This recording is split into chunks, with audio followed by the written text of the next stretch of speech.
Okay, so what I gave you today is kind of a rite of passage. It's what's known as your big dog equation sheet.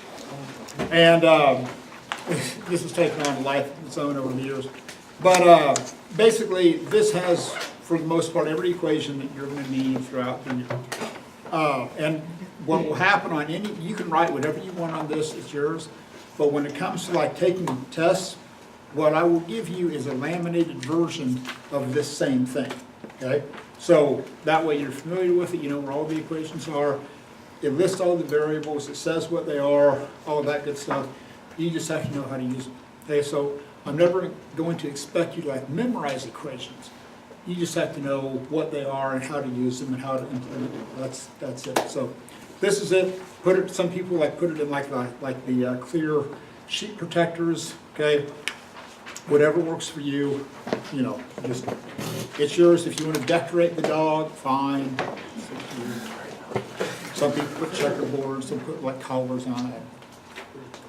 Okay, this always comes up with late work, and I'm somewhat tolerant in the sense that I know a lot of you are involved in like athletics and choir and all that other stuff. So if every once in a while, I emphasize every once in a while, you come in and say, hey, you know, we're camp, you know, working late, had this, had that going on. Can I get it to you tomorrow? That's fine. Every once in a while, okay? And by once in a while, I mean like once every like 3 weeks or something like that. Don't let it become endemic, mainly because then I've got to dig out answer keys, and right away, I'm not happy because I could rate it, and you're behind, and bad things happen. So if every once in a while life gets in the way, and you come to me and say, hey, I got this going on. It's like, hey, that's cool. Just get it to me the next day. Hey, just don't let it become like a habit. Anyway, so there's that. So let's talk about the graphing assignment from yesterday. So let's kind of start at the beginning. And hopefully, your first graph looks something like this. Okay? Should be a nice linear function, right? So here's the deal. Here's the shift that you have to make. Up to this point, any calculation of slope has just been pure mathematical. It's changing y over changing x. Okay, and that's it. You have never looked at slope in terms of units. It's always been y2 minus y1 over x2 minus x1. You plug in the numbers, hey, boom, there you go. Okay, that's it. That's all you ever had. But with physics, and also in chemistry, the slopes of the line convey just as much information in terms of the units than the numeric answer does. So if you don't know what the units are on the slope, you don't know what the slope represents. So that's one of the biggest leaps of faith that you have to begin to take, is to say, wow, what units is this slope in? So this one, you've got change in y over change in x, right? Your acceleration's in meters per second squared, and then this is in kilograms meters per second squared. So here's the deal. This is as simple as a process as you're ever going to have. The meters per squared cancels out. You have units of 1 over kilograms. Okay? Now, let's play the what if game. It didn't, but let's play what if. What if the units had worked out to be kilograms? It wasn't. Let's just say what if. If the units had been kilograms, what would the slope represent? Mass. Mass, because mass is measured in kilograms. Okay? Now, let's take a quick diversion back to your days of Algebra 1. Now, if I say, class, I give you the variable x, and I want you to write the inverse of x. What would you write? Garrett, what would you write? What's the inverse of x? 1 over x. Beautiful. 1 over x. Or what's another way that you can write 1 over x? X to the, rhymes with negative 1. There you go. I could also write it as x to the negative 1. True? Everybody hip with this? I'm assuming they still teach you this in Algebra 1. I haven't consulted, but hopefully they still do. So here's the deal. So if kilograms is mass, then what's 1 over kilograms? Inverse of mass. The inverse of mass. Okay? So when I say what physical quantity does it represent, it's the inverse of mass. If it had been kilograms, you would say it represents mass. If the units had been like seconds over meters, you would say it was the inverse of velocity. If it was meters per second, you would say it represents velocity. So this is the whole kicker, is that you have to look at this and say, okay, what does the slope represent? And you can't do that unless you can do this dimensional analysis process. Okay? Cool with that? Okay. Now, the next thing you want to do is you actually want to find the slope of the line. Your slope should be something around 0.6. Okay? Depending on which points that you put. And make sure that you either put 1 over kilograms or you put 0.6 kg to the minus 1. Okay? I don't care which one you do, but you have to have the units with it, otherwise it doesn't mean anything. Okay, when you find the slope of the line. And the next thing I want you to do is write the general equation of the line. Okay? So any general equation is y equals mx plus b. So is there a y-intercept in this situation? No. Why is there no y-intercept? Why does it start at 0? When there's zero force, there's zero acceleration. Yeah, Mother Nature's lazy. Mother Nature isn't going to accelerate something without a force.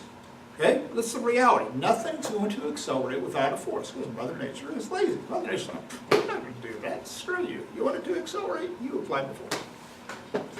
So, we got nothing here. Now, what I'm going to do is wrong. Okay? Do not do what I'm going to do. Okay? It's wrong. Don't do this. General equation. All right, hey, acceleration is graphed on the y-axis. I'm going to put A. I just said my slope was about 0.6. I'm just going to put this at 0.6 with no units on it. This is where this is wrong. And then I'm going to put force over here. And y'all are sitting there going, Burkamp, what's the big deal? So you put 0.6. So you're missing some units. Who cares? Well, here's why this is important. And again, I cannot emphasize this enough. Pay attention to the process. You pay attention to the process, the answer will take care of itself. If you just worry about the answer, bad things are going to happen.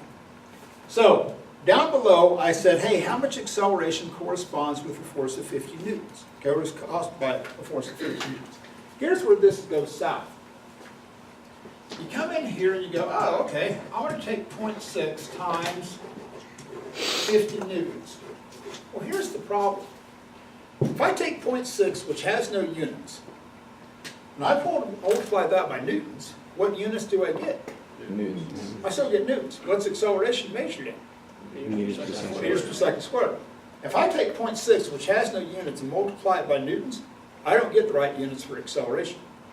But here's where the magic happens. If I take 0.6 and 1 over kilograms, and I multiply that by 50 kilograms meters per second squared, okay? So now I put in the units of 1 over kilograms. Newtons are kilograms meters per second squared. Oh, look, a miracle happens. Then I cancel out my kilograms. I'm left with meters per second squared. That's what acceleration is measured. Okay? That's why you have to pay attention to the units. Now, the same previous problem, you want to find a force that corresponds with an acceleration. What was the acceleration? Like 15 meters per second squared? Yeah. Yes. Yeah. Okay? So you take 15 meters per second squared, and again, here's the deal. If you just take 15 meters per second squared and divide it by 0.6, what units do you get? Meters per second. You still get meters per second squared. But if I divide by 1 over kilograms, a miracle happens. The kilograms flip up, then I get kilograms meters per second squared. Hey, that's force. That's what that's measured. Okay? That's why you have to pay attention to the units on the slope. Okay? Make sure that you've shown your work on those calculations. Okay? Any questions on the force and acceleration graph? Now, here's the other thing, and this is one of the questions, right? Is that you have to be able to play what we call the what-if game. And this is true of physics, biology, chemistry, whatever it is, okay? So you have this force and acceleration graph. Okay, I apply a certain amount of force. to get a certain acceleration. So then he says, hey, what if I applied the same force to something that's more massive, or something that has less mass? Now, I promise you,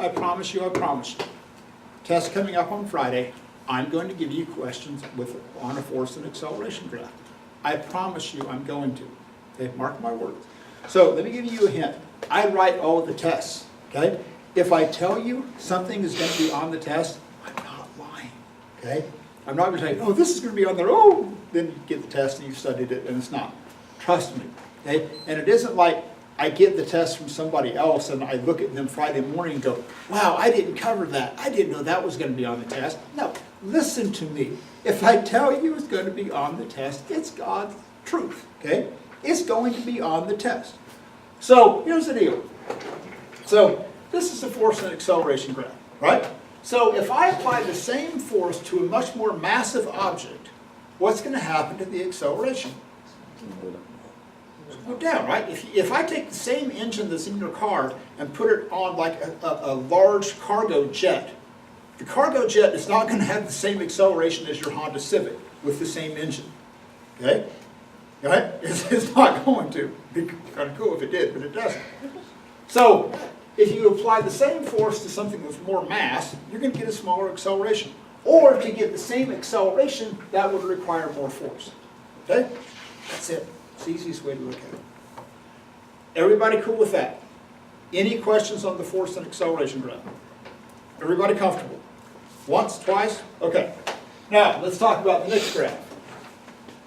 The next graph, hopefully, what do you have? Position and time. Hopefully that looks something like this. Okay? Now, we're going to spend a lot of time talking about position time graphs, velocity time graph, acceleration graphs. Okay, that's going to be like the first really big thing that we cover. So, we do that because to describe motion, we want to keep track of three things. Where it is as a function of time, how fast it's going as a function of time, and what's its acceleration as a function of time. Time will always go on the x-axis, okay? No exceptions to the rule. Time always goes on the x-axis. So, it's a quadratic function, okay? Not a big deal, right? And all I ask you to write is just the general equation. So, you only have three general equations that you're going to have in this class, for the most part. There's some variations on the theme, but for the most part, it's either a linear function, where you have y equals kx plus b. It's a quadratic function, where you have y equals kx squared, or you have an inverse function. Okay, those are the big three.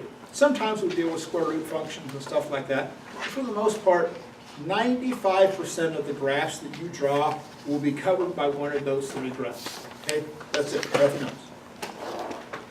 So, look at this, it's a quadratic. Oh, all you have to write, you can either just put y equals kx squared, you can put distance equals kt squared. If, for those of you that are computer or calculator nerds, you might have punched the numbers in and got the linear regression and realized that k has a value of 4.9. Okay?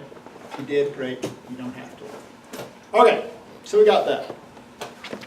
So here's the next question. I say, if this thing is linear, and that is a huge if. I say, if it's a linear graph, and it goes like this, I say, okay, what's the physical quantity represented and what do you know? So here's the deal. And again, this is the leap of faith that you have to take. Is to look at a graph in terms of what it means, just not the numbers. So if this was a linear function, okay, it was just a linear function, what would I have to, how could I find the slope of the line? What units is it going to be in? Meters per second. Changing y over changing x, right? Okay, that's cool. What quantity is measured in meters per second?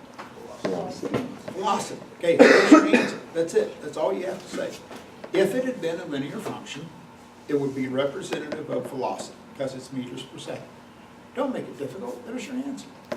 Now, the next question, I say, okay, allowing for the fact that it is velocity, now explain the shape of the graph. So look, when something falls, what happens to its velocity as it falls? It increases, right? It goes faster and faster and faster. in each interval of time, it's going to travel a greater and greater and greater distance, right? So this is where this is a logic situation. You say, okay, let's start with this. The slope of this graph represents velocity. Okay. Well, as something falls, the velocity is getting bigger. So how can I show a bigger velocity if the slope represents velocity? What would I do? Would I make the slope a bigger number or a smaller number? Bigger number. Bigger, okay? Because it's falling faster. So all you have to say is, and realize that, oh, since the slope represents velocity, and the object is falling faster and faster, the slope becomes more steep to show that it's falling faster. Okay? And that's it. That's all you have to do. Good with that. Any questions on that graph? We'll spend a lot of time on position time graphs. Okay. Now, let's talk about that last page, and this is something that you've got to be able to do. I gave you some different equations, F equals ma, distance equals 1/2 at squared, and F equals md squared overall. From that last page, here are the three equations that you have. Okay? Now, I want to make sure everybody understands this process, because I promise you, I'm going to ask you something like this on the test, because it's one of the most vital skills that you have to be able to have. Now, I'm going to show you two different methods. I don't care how you solve this problem. I don't, because there's advantages to both. So let's go through like this first one with the force, and I said, what do you double on the first one, mass or acceleration? Acceleration. Acceleration, okay. So the first one is what we call smash mouth physics, okay? So in smash mouth physics, you have F equals ma, right? So one option is that he's like, oh, Mr. Burkamp, I like numbers. Well, I'm happy for you. We've had numbers as a civilization for quite a while. They've served us well, okay?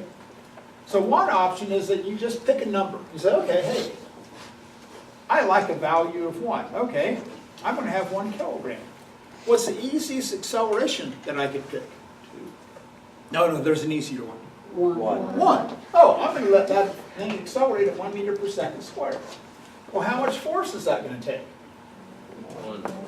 1 Newton. This is how 1 Newton is defined. It's the force needed to take a 1 kilogram mass and make it accelerate at 1 meter per second squared. So, this is my initial set of conditions. Now, what am I going to change?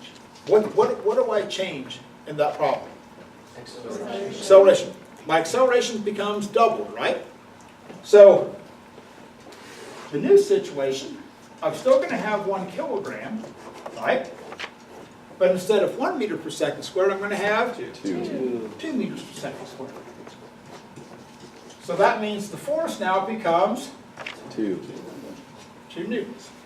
So if I double the acceleration, that's going to double the force. So amongst the list of things and words that I hate said in my room, besides the words decelerate and fraction and freshman, is the word change, okay? So when I ask you like, hey, you know, I'm going to double the acceleration, what's that going to do to the force? Don't go, oh, it changes. Dear Lord, okay, this isn't some political campaign. There are more words in the English language to describe things than any other language in the world. Change is just nebulous, okay? It's just, it changes. Well, big, look, okay? A lot of things change. Leaves, you know, your hair color maybe, I don't know, okay? But just don't say it changes. You want to be specific in stating how it changes. So if I specifically say, hey, I'm going to double that acceleration.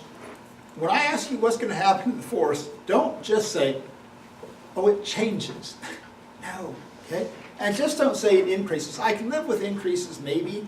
Even then, I'm not going to be happy because you're specifically told that you're going to double the acceleration. Therefore, the force is going to double. Okay? So just don't put changes. All right. This is the smash mouth physics approach, and it works. Okay? This is smash mouth physics. Put in numbers, see what happens. If you like this method, stick with this method. Now I'm going to show you the other alternative. It's a little bit more elegant. Okay? The more elegant approach is this. You say, okay, here's my initial equation. F equals ma. Cool, right? So this is my initial. So now I'm going to change it. So I'm going to double my acceleration. So if I double my acceleration, instead of a, I'm going to have 2a. Well, to make everything stay the same, what has to happen to my force? It has to become 2a. That's the other approach you can have. This is a little bit more elegant so that you don't have to write out all the numbers. But if you like this, go with it. Now, what's the next equation down? 1/2 at squared? Yeah. Okay? This relates to your car undergoes a certain... It undergoes a certain acceleration for a certain amount of time. Shut up! And Adriana's sweat to the front. Okay. So, with this one, your car is going to accelerate for a certain amount of time. How far is it going to go? So here's the deal. What do you ask to find the first one? The time? That was you double the time? Okay.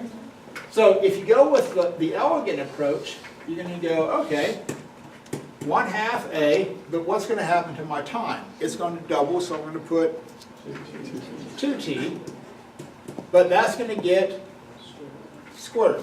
So this is going to be 1/2 a times, oh, that's a 4, t squared. So if this side goes up by a factor of 4, what happens to my distance?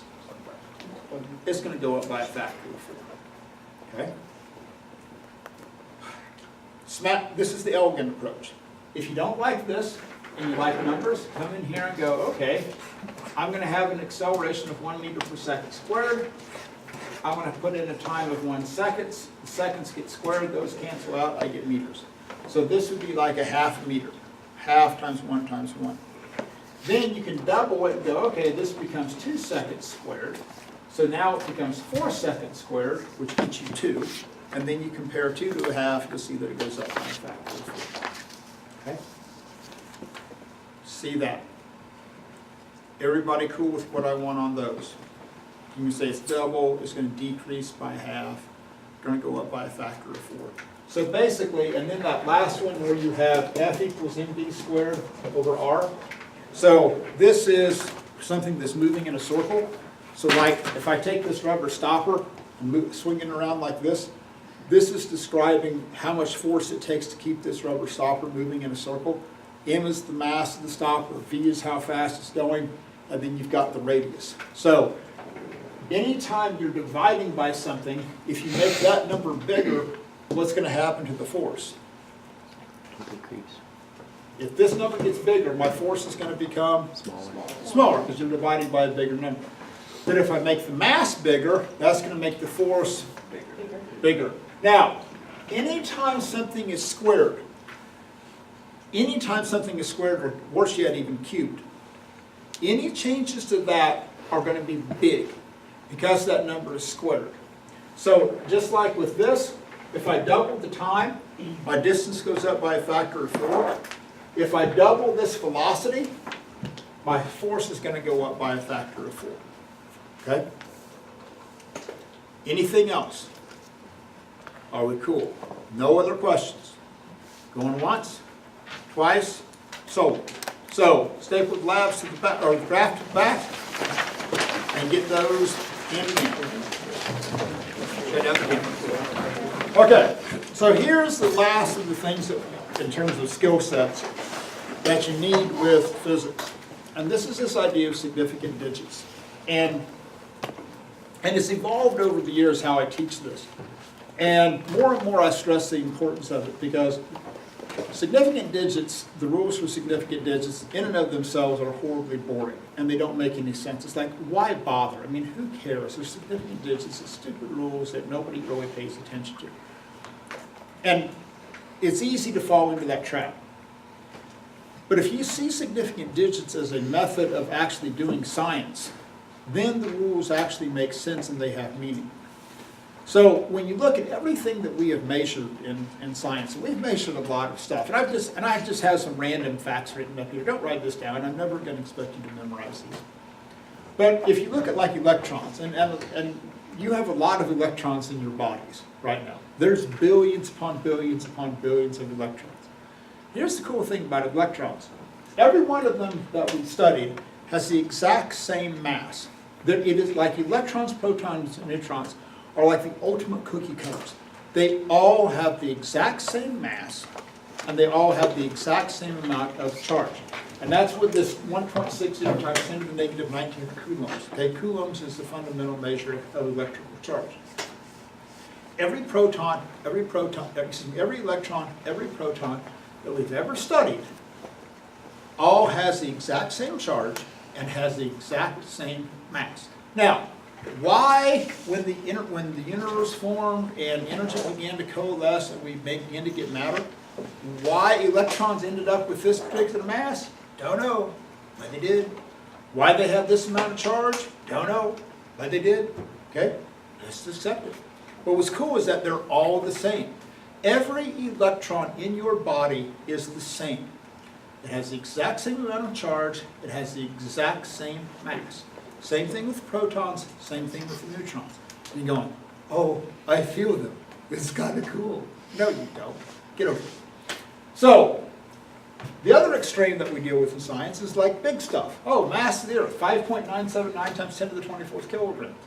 This number we'll use when we do gravitational acceleration. Universal gravitational constant, 6.67 times 10 to the negative 11. All of these values were measured.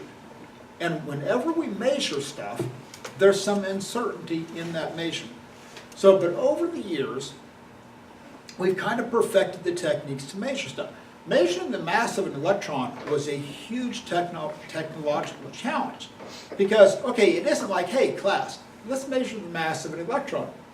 Oh, I'll just grab one out of the air and I'll put it on the scale, and oh, there it is. I got it. This is easy. Physics is easy. No, trying to find the mass of the Earth. It isn't like we stop the Earth and put it on a scale and go, oh, here's the mass. Okay, now we'll put it back into orbit. Okay, mass of the sun, the mass of the Milky Way galaxy, whatever it is. Okay, this is stuff that we've had to indirectly measure. And when we indirectly measure stuff, there's some uncertainty. Now, on the sheet of lecture notes that I gave you, on the back there's the definitions of precision and accuracy.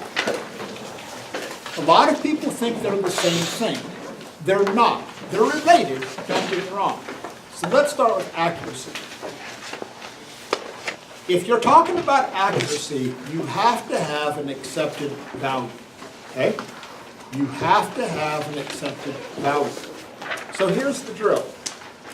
The beauty of you all with cell phones now, and the technology that they have, and by the way, your generation has more access to information than any generation that has ever walked the face of the earth. If you can basically ask Siri, and Siri can give you an accepted number, then you can talk about accuracy. Okay, you have to have an accepted value. So you could probably ask Siri, Siri, what is the mass of a single electron? And Siri is going to say, oh, 9.11 times 10 to the negative 34th kilogram. Okay, there's an accepted value for that. For the mass of the Earth, for the gravitational acceleration on Earth, the mass of the moon. So basically, if you can ask Siri, and Siri can give you an answer, you can talk about the accuracy of a measurement because you can compare it to what Siri says. So, like, let's say, for example, one of the things we're going to do is that we're going to measure the acceleration due to gravity within this room. We can compare that to the accepted value of 9.8 meters per second squared, okay? Because we have an accepted value. Now, there are some things that we might not have an accepted value to compare. A lot of times we won't. We're going to have lab situations where our setup is unique to a particular lab.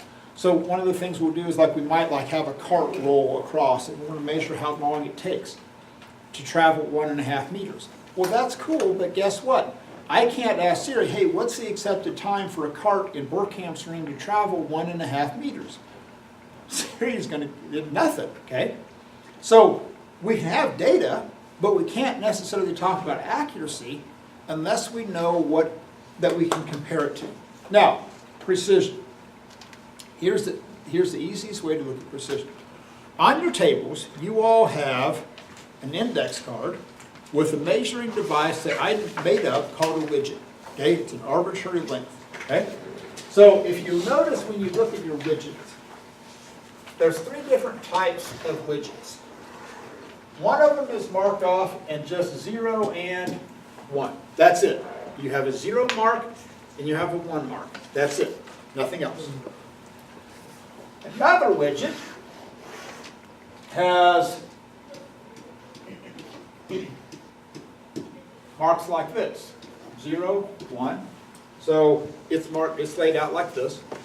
And then you have another one, which is, oh, it's the wrong one. That's not it. Here we go. You have another one that's like this.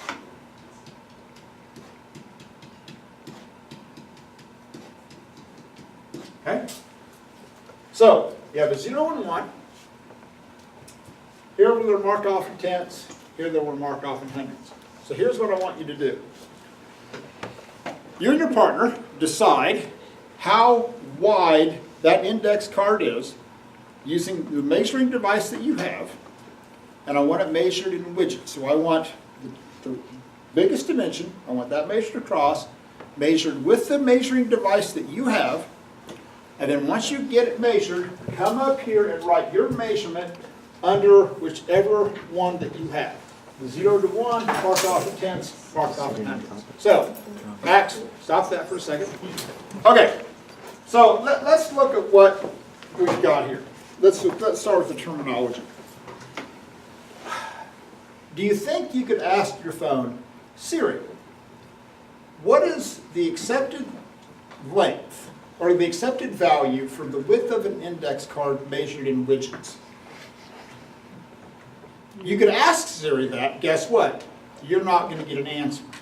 So we cannot talk about the accuracy of any of these measurements because there is no accepted value that exists measured in widgets. Okay? It's not there. We can't do it. So we cannot talk about accuracy. But we can talk about precision. Now, before you get into anything else, just looking at the measuring devices, which of those 3 do you think is the most precise? One on the far right. This one? Yeah. What? Has the smallest unit of measurement. Largest number of divisions, right? Okay, like most marks on it, right? First block determined that it, as they put it very scientifically, they have itty bitty little marks. It's like, it's itty bitty. Okay, it works. Okay, it's itty bitty. So everybody agrees that this is the most precise, right? Everybody solid on that answer. Okay. So let's start with this one. How did you all arrive at these numbers? All of you wrote the exact same measurement down. Everybody wrote the exact same measurement down. Pure pressure, I don't know. How did you arrive at the 0.6? Estimate. Huh? Kind of like estimate. It's a little bit more than half. Okay. Now let's back the bus up for a second. Would you be willing to bet large sums of money, large sums of money, maybe enough to buy a whole bunch of McGriddles, that the 0 is correct? Yes, Why? because it wasn't a full widget. You know, and you would bet large sums of money that that 0 is right. You know it is somewhere between 0 and 1. Yeah. Okay, cool. Everybody hip with that measure. The 0 is a known value. How did you get the 6? Y'all wrote down 6. How'd you get the 6? My card says it. Huh? My thing says 0.6, and it was in between 0.6 and 0.7, so. No. On this one. These are just the people that had 0 and 1. Oh, sorry. It's okay. We'll get to that one. You hold that. Your answer. Give me that answer in about 2 minutes. Okay. So how did you get the 6? Did you just guess? Yeah, you just see when like the halfway is kind of, and you go from there. So it's kind of, But, so it's a little more than, You have to just, yeah. it's a guess. Your gut. Yeah. Okay, welcome to science. Sometimes that's what we have to do. But here's the deal. So we're going to look at a pattern. You knew the 0, true? This 6 is a guess. But you all guessed the same value, so at least we're consistent. It isn't like somebody said 0.8 and somebody said 0.2. Really weird, okay? Everybody's about 0.6. Fairly reproducible. This is what we call a precise set of measurements in the sense that they all agree with each other. Okay? Now, let's talk about these measurements except for this one. We'll get back to this one. How did you all get to 0.63? I mean, it was between 0.6 and 0.7. Oh, stop. Hold that, stop. Pause. Okay? So you're saying it was somewhere between 0.6 and 0.7. 7.7. Okay, now again, would you bet large sums of money that this 6 is a known value? Yes. Yes. Yes. You can clearly see it's somewhere between 6 and 7. And how did you get the 3? Well, it was less than halfway, Okay. and so we kind of just guesstimated. Oh, you guessed it. Oh, it's cool, right? So do you see a pattern here? This one, you knew the 0 and you guessed the tens place, right? Here, you knew the 0, you knew the tenths, you estimated the hundreds. Okay? Oh. So who had 0.65? So, do you see how yours kind of violated the trend? Yeah, Okay? yeah. Okay? Now, let's talk about this measurement over here, 0.64. So, the measurement door has to be able to swing both ways. Okay? When I look at a measurement, I should be able to know the type of measuring device that you used. So, if I look at these, 0.64, 0.64, 0.64, if all I saw was this and nothing else, which measuring device do you think you used? The 1 to 10. The middle one. Okay? In other words, if I see this measurement, you all just know the tenths and you're estimating the hundreds. Is that really what happened? So if we follow the trend, what should happen here? There should be another digit on the end. Okay? Now, so for one of you that has this, now that you see the trend, give me a different measurement. Like 640. 0.640. Oh. Or what? Anybody else? Everybody cool with this? God, you are just, that's good. Okay. Now, how'd you get to 0? It landed right on the line. Is it an estimate? Yeah. Yeah, it is. A 0 is an estimate just like any other number is. Now, zeros, and this sounds bad, but it's true. Zeros are kind of like freshmen. They just kind of take up space, but yet we need them sometimes. Okay? In a weird way. So, here's the point. Zeros will give you more fits than anything in measurements, because you don't know whether to put them on or take them off. I don't know. Gee. So, let's say, and I'm going to draw this big, okay? In other words, I'm going to come and magnify this. Here's 0.6, here's 0.7, and imagine that you could look at this underneath like a microscope and see all these marks, okay? So, you're saying that that mark was exactly at 4. Now, here's the deal. If you don't know whether to put a 0 on the end because it's exactly at a mark, pretend that that had been like a little bit past that. If that mark had been a little bit past 0.64, how would you write it? Like 0.64, 5, 2, something like that. Okay? Right? So, if you're not sure whether to put a 0 on it, say, well, what if that was over just a little bit? But here's what's important, is that this door swings both ways. Not only when you look at the measuring device and you're determining how to write the digits, but when you look at the digits, you have to be able to work backwards and go, hey, what kind of measuring device did I have? Okay? Now, you can't go nuts with this either and go, I'm going to show Burkamp I am a top-notch physics student. I'm going to make this measurement and I'm going to do this. 0.640000, because I am that cool. Okay, but what's the problem if you do this? What are you saying? You know the tenths, hundredths, thousandths, 10,000ths, and you're guessing the 100,000th. If I tried to draw that on that piece of paper, what would it look like? A black line. Itty bitty line. Yeah, it would just be a blob of marks, okay? I can't even make this number of marks on the paper. Now, there are times in measurements, hey, we're just cool with the numbers. Like, how far is it to the moon? It's about 3,844,000 meters. Okay, it's ballpark, right? We don't really need an exact number. Mass of the Earth, 5.979 times 10 to the 24th, okay? That's cool. Sometimes we just need big numbers. Sometimes we need really, really precise measurements. But here's the overriding theme when it comes to significant digits, is that you cannot make the calculations look better than the data that you have. If you have just so-so data, you can only come up with so-so calculations. Because every problem that you do in this class, and you're going to do a lot of them, is all based upon something that's been measured. Okay? The length of a racetrack, okay? The mass of a car, the time it takes for a squirrel to run across the road. It's all measured values.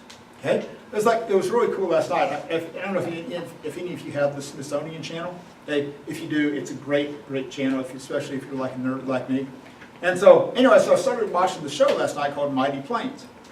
And they were talking about Navy pilots that were being trained to land and take off on aircraft carriers.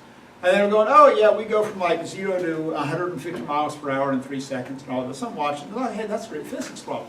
And I'm watching and going, this is a true story, like they had the 4 of these pilots and they were going through this. And it was like, I taught that kid.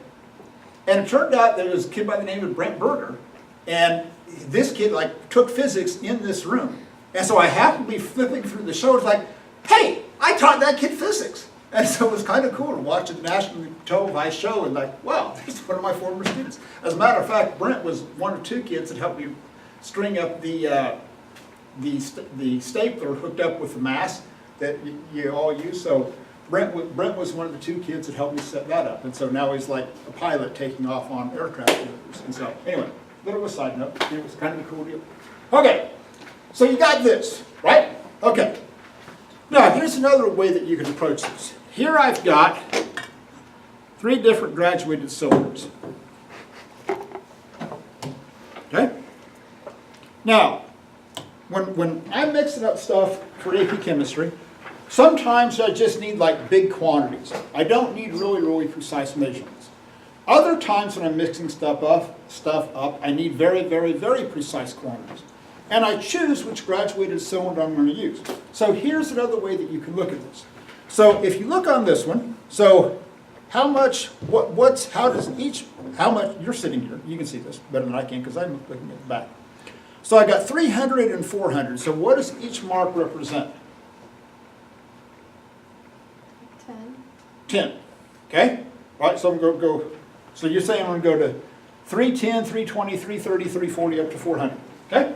Nice. So let's say that here's 400, here's 300, and then I've got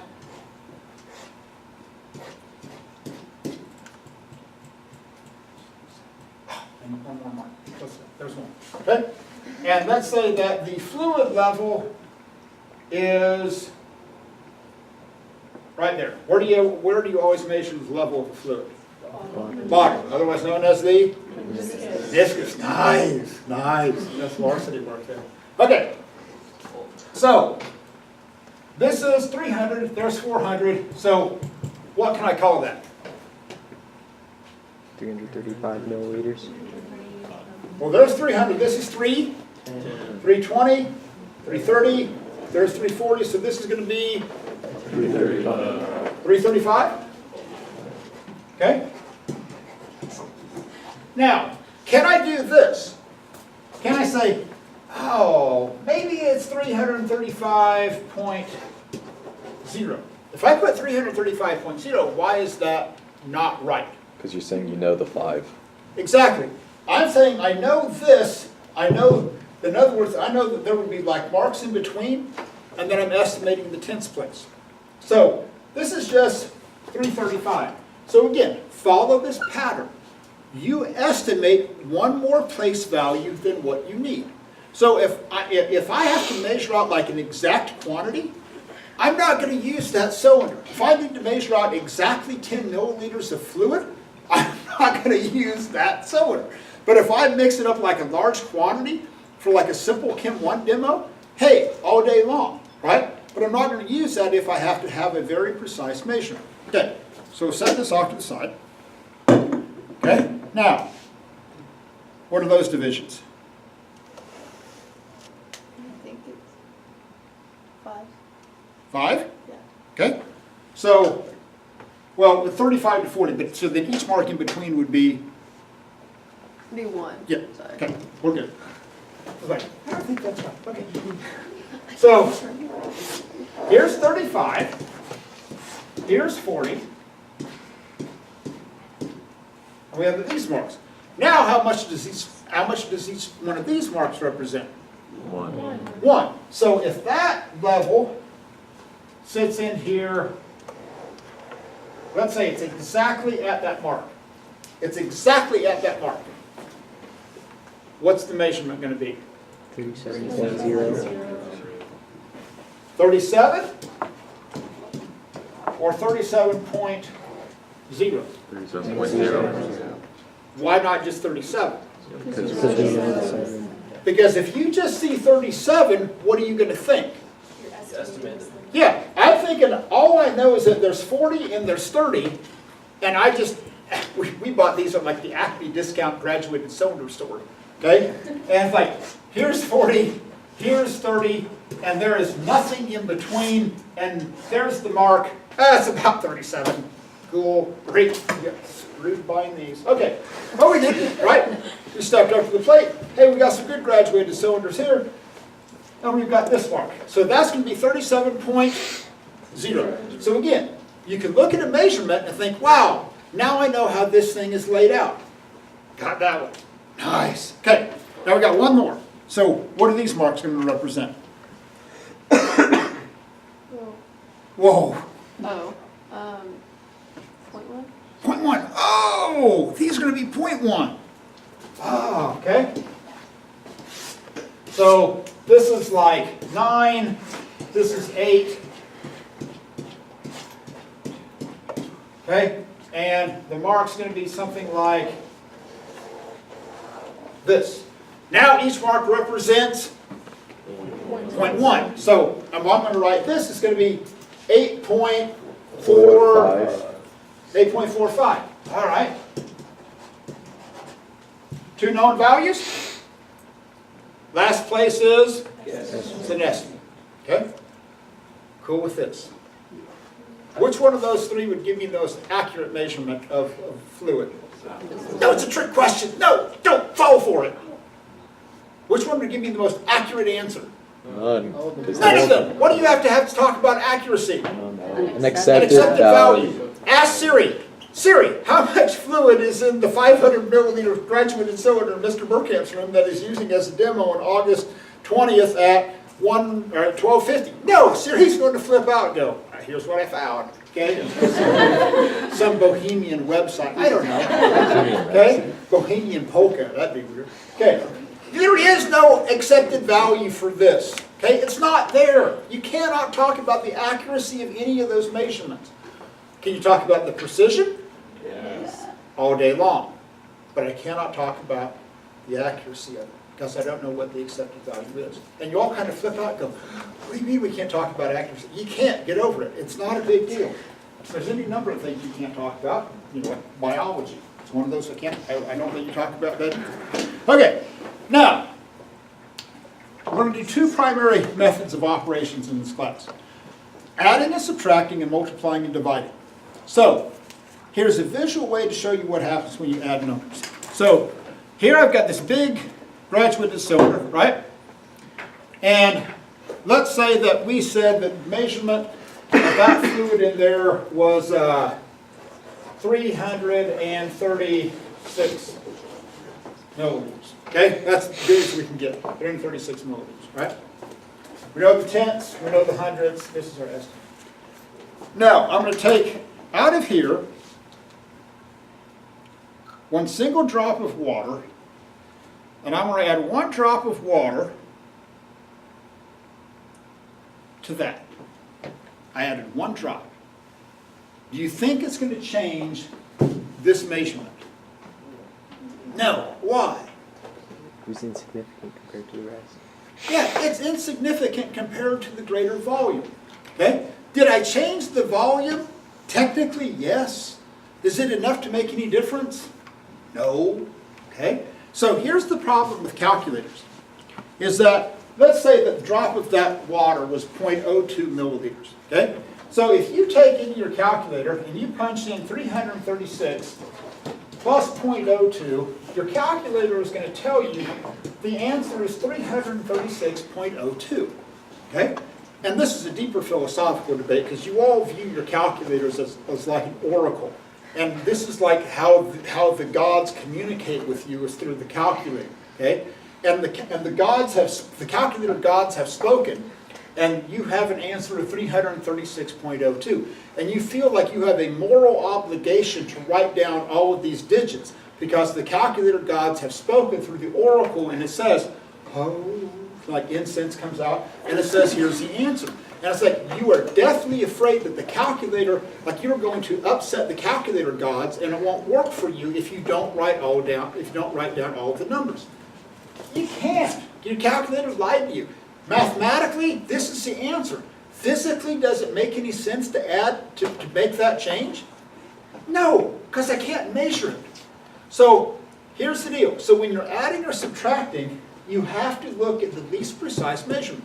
Whatever your least precise measurement is, that's where your answer has to stay. Now, if I took a drop of water here, though, and I added it to this one, is that going to make a difference? Yeah, okay. If I add it to that one, okay, I can see that level go up because this is small enough when I add a drop of water, that's something that I can change. If I add, even though I'm adding the same drop of water, with this one, it doesn't make any difference because compared to what I'm measuring, it doesn't matter. This one, when I add it, now it becomes significant. Okay? See the difference. Okay, so let me work one kind of simple example here right quick. So let's say that you've got 3 different measurements of length. You've got 5.480 meters, 3.27 meters, and 4.0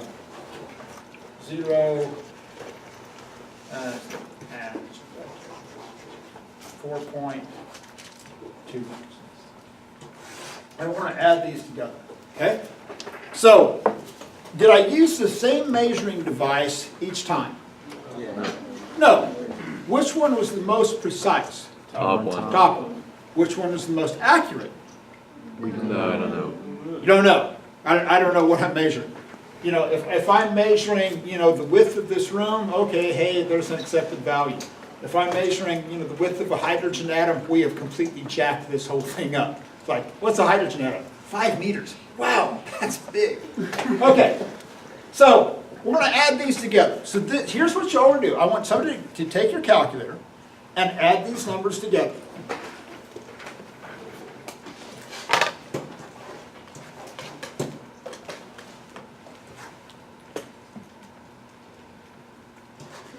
$12.95? Yep. Okay. Now, this is what the calculator says the answer is, right? And you're going, oh, the calculator has spoken. And I must write down these digits because this is what the calculator says the answer is. But here's the deal.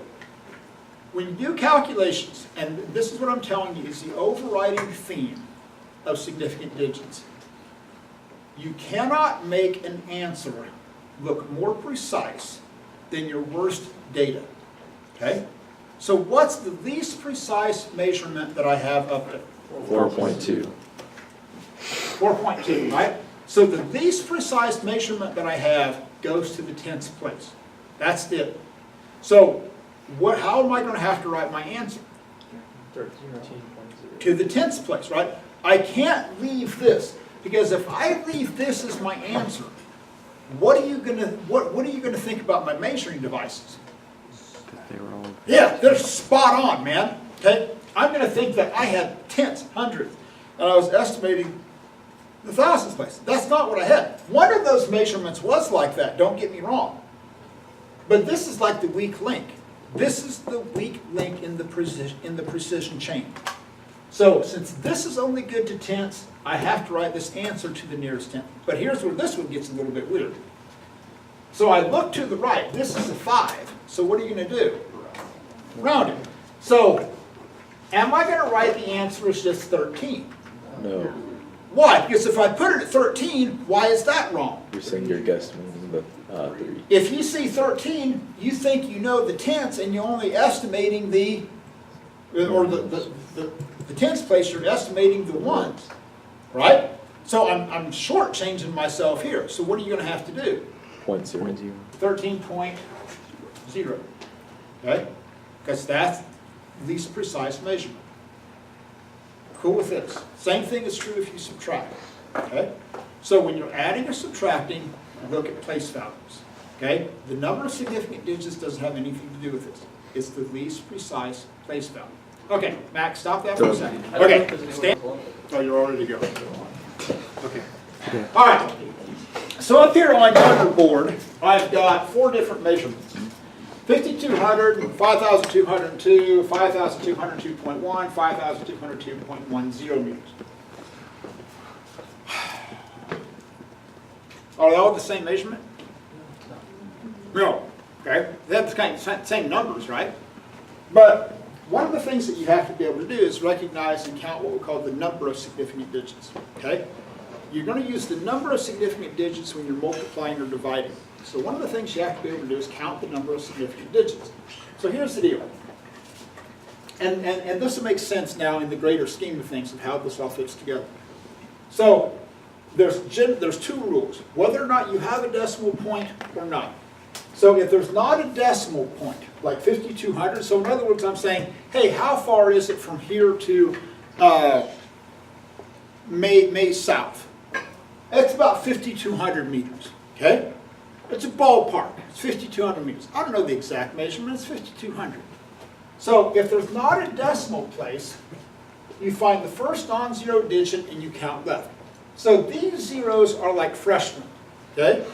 All they're doing is taking up space, but they're not important. We don't count them, okay? I'm not saying we don't need them. I can't say the distance is 52, okay? I need the freshmen there to take up space, but they're just not significant, okay? Now, what if I say it's 5,202? Now what's happened to the precision? It's gone up by 2. Yeah, because now this is much more precise than this is.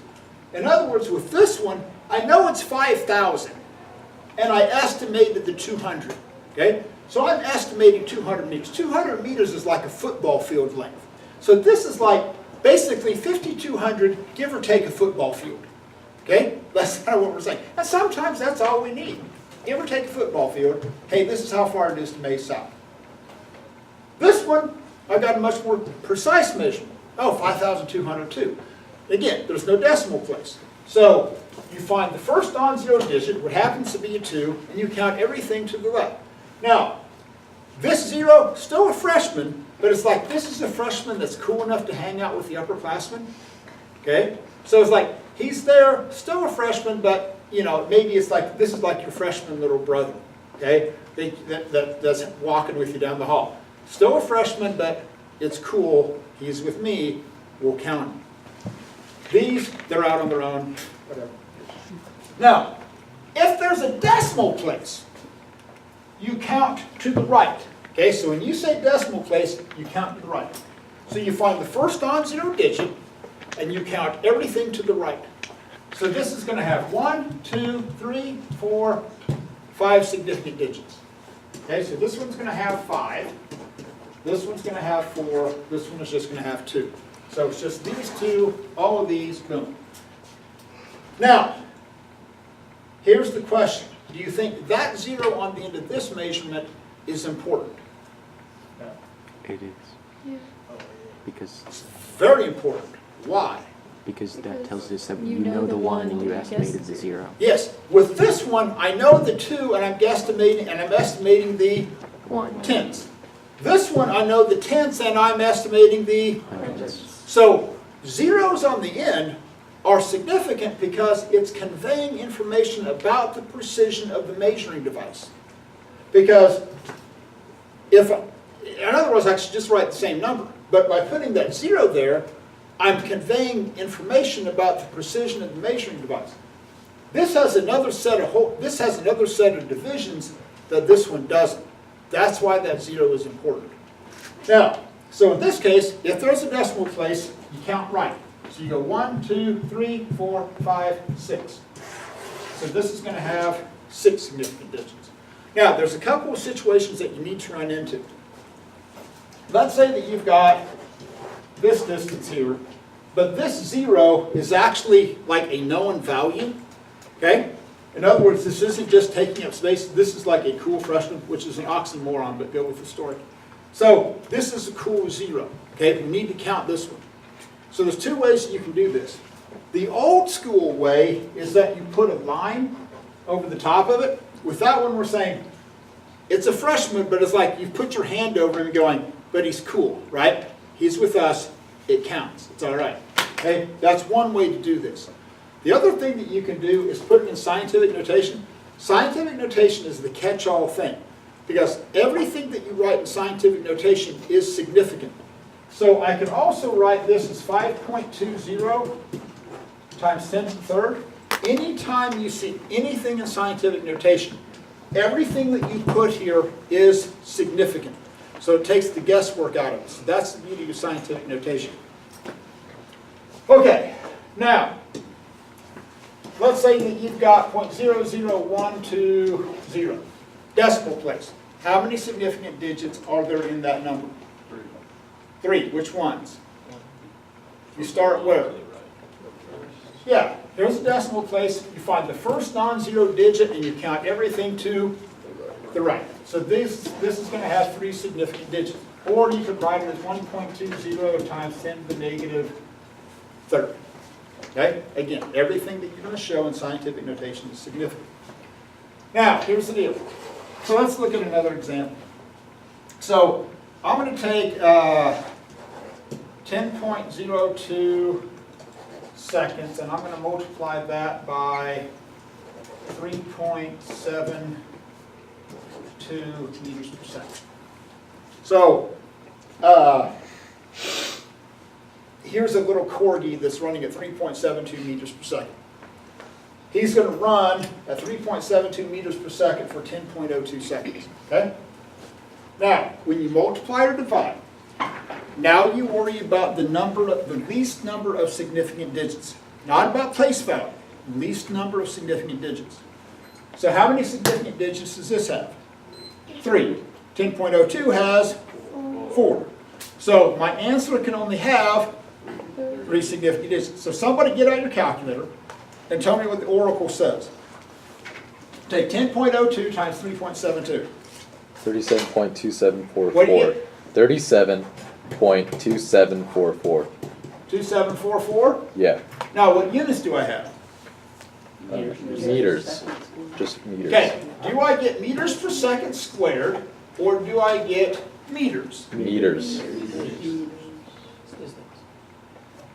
Well, look, I'm taking meters over seconds, true, times seconds. So what's going to happen to the seconds? Cancel out. You only get meters. Okay? Guarantee you're going to screw that up. Pay attention to that part. Now, the calculator oracle has spoken. Ho. And the calculator oracle says this is the answer. Is that what you can write down? No. No. I can only have, so how am I going to write this? 37.3. I can only have 3 significant digits, so I'm going to round this to 3. Go with this. Now, let's just play the what if game. What if we did that calculation and your calculator had said the answer is 38? What would you have to do? 38.0. Yeah, sometimes you're actually going to have to add a 0 onto it and go to that's 38.0 meters. Now, here's another thing that you'll run into. Let's say you punch it into the calculator and you get 1205 and 1.26. You get 1,002 or 120,600 meters, but you only want 3 significant digits. So how can you write that answer with 3 significant digits? So you're saying put it in scientific notation and go 1.21 times 10 to the 1, 2, 3, 4, 5. Oh, that got all screwed up. Times 10 to the 5th. Okay, that's cool. What else could I do? How can I just write it out with 3 significant digits? Yeah. If I write 121,000, does that have 3 significant digits? Yeah? Okay? Because there's not a decimal place, so which direction do I count? Left. 3 significant digits. Now, what if I did this, though, and I put a decimal place on the end? If I put a decimal place on the end, now how many significant digits do I have? 6, because now I'm going to count to the right. So if I put this here, that's 1, 2, 3, 4, 5, 6.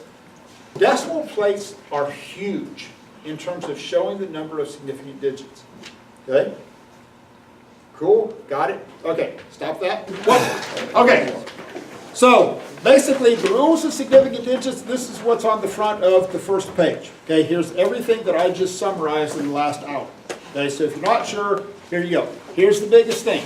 Decimal place, count right. No decimal place, count left.